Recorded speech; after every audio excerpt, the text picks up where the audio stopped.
Ah, here we are in Montreal, home of legends, maple syrup, and yet another desperate Coloni qualifying attempt. Where am I going to end up this time? Back row's warming my seat already, but hey, stranger things have happened. Stick around, because what starts at the back doesn't always stay there. Let's get this lap underway and pray that the wall doesn't bite first. So, as you might have seen, I've been delaying one of the Dalaras, I believe that's Alex Caffey. Caffey and PK both have red helmets, but I think Caffey's is a bit redder. And yeah, it looks like we've been delaying the Dalara on my outlap, and he's still stuck behind me now. So, but the thing is, he'll get 12 laps, or 4 flying laps, whereas I'll only get the 1. That's how I've elected to do this. I could have the 12 laps, but I don't fancy sitting around for an hour of qualifying doing 4 laps. I'd rather get my lap in and then get on with it. So, especially in the Coloni, where I don't know if it'll actually make much difference. But yeah, here we go. So, now there's the McLaren up behind. That's Prost, and I think that Prost will probably likely come past me quite easily, but I'm not going to leave a gap. I'm on my flying lap, so I've got to make sure I do something with it. I'm going to be a bit cautious in here, just because I know the Coloni's brakes do not like doing what they're supposed to be doing, and Prost is still quite far behind there. But the Coloni is, well, I managed to maintain a little bit of a gap over Caffey, but the problem for me is here, this corner. It's not on the modern circuit. Oh look, and I had to be extra cautious because I ended up going off anyway. So that's the thing, the Coloni hates that corner, and that basically compromises my entire lap. And there's always at least one corner that compromises my entire lap in this car, and on this occasion it was that one. And we're going to see where I end up, but again, not feeling very hopeful. Prost gets through, and Caffey was right up behind me for the entirety of the lap, and I now let him through now that I've done my business, and I'm only about a second behind Damon Hill, so that's not terrible. And look at the front though, Boutsen has done well, McLaren to the 4, and Ferrari are struggling. Ferrari down in 8th and 9th, Boutsen on the front row alongside Senna. Should be a good race with a little bit of intrigue and difference going on then. Here we go, we're lining up on the grid. I'm in 32nd as per usual, Damon Hill ahead, and a slow start, and hoping that there will be some sort of issue. There normally is. Down to turn 1, and I'm able, once to get in my stride, I'm able to take a couple of positions. There's another position, and now they're all being cautious in a turn 1. I'll switch over. There was room to do that, and look at the Minardi of Perez Sala going in to the Jordan of, must be Moreno, because Damon is well behind us. So, and flicking him up into the air, Moreno holds on anyway, and he will be fighting to repass that Minardi, which he does so. And so, but we've made a good start. We're up in 25th, and we're going to have a look at the Minardi there, and not quite having the courage to take that move all the way. So we slot into 25th place for this race. And here is the replay of the start. So Senna getting away well. Boutsen, he's lacking confidence in that McLaren, and even though he put it on the front row, his best qualifying result by far of the year. Patrese soon passed him into turn 1. Very, very easily dealt with the Thierry Boutsen threat, and it's Williams 1-2 already. So this, unfortunately, I think is going to be a sheer Williams dominance today, because Ferrari way back and Mansell and Berger will be pushed just to find their way back into the points. Here am I though in 25th, and I've got Philippe Alliot in the, I think it's the Larousse behind me, and trying to catch up to the others. And with how much chaos often goes on at Montreal, I am banking on that, meaning that I can stay in the hunt a little bit, because on raw pace I'll be dropping back from these guys. And normally I finish sort of around the mid-teens, don't I, when I have a good race, but I'm not finishing there at the minute. I'm in 25th, and it's not looking like much is going to happen. And once again, getting that corner wrong and really struggling. And just as an extra blow, the Coloni decides to step its back end out when I come back on the track. So again, far from ideal, and I am not too impressed with the equipment that I've been given. But it is what it is. And now I think somebody's retired, and move up into 24th place. Still with Luis Perez Sala in front of me. And can I pass that Minardi? We'll see. I've closed up, because every time I get into a big braking zone I close up, and I'm going to get a run. I might just go for it here, I don't know. He's starting to pull away again. What can I do? I'm going to try it. It's going to be, yeah, what a move. And yeah, okay, we go on a slide, but we've got the position. And every position in the Coloni is crucial, because it might not be rough points. Oh, yellow flag, chaos. That's one car spun, Medina, I think, and everyone else getting in trouble. And there I am. I've gone through a lot of them, but the yellow flag is out.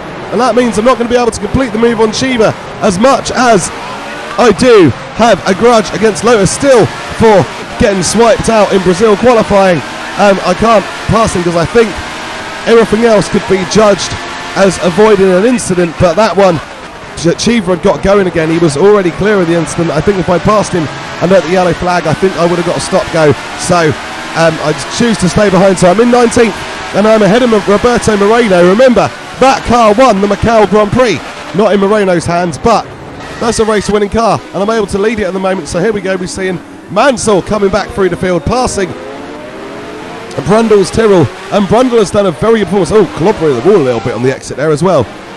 And there's Berger going past Lato, so that was at the end of the first lap because Lato is out of the race now.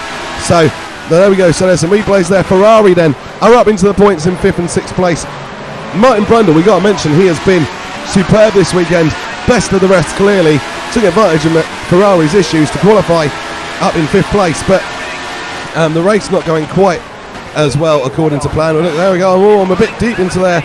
We are into the final lap now, and actually Lato's only just retired, so I was a bit premature with that one, but I thought he had some problems. There we go. So here I am still trying to keep up with Eddie Cheever. He's only a couple of seconds ahead, but most crucially, that Jordan is still right on my tail. And to be fair, I've done the majority of this Montreal weekend, not just the race but qualifying as well, with somebody on my tail, and that's a Ferrari off. I think that might be Mansell.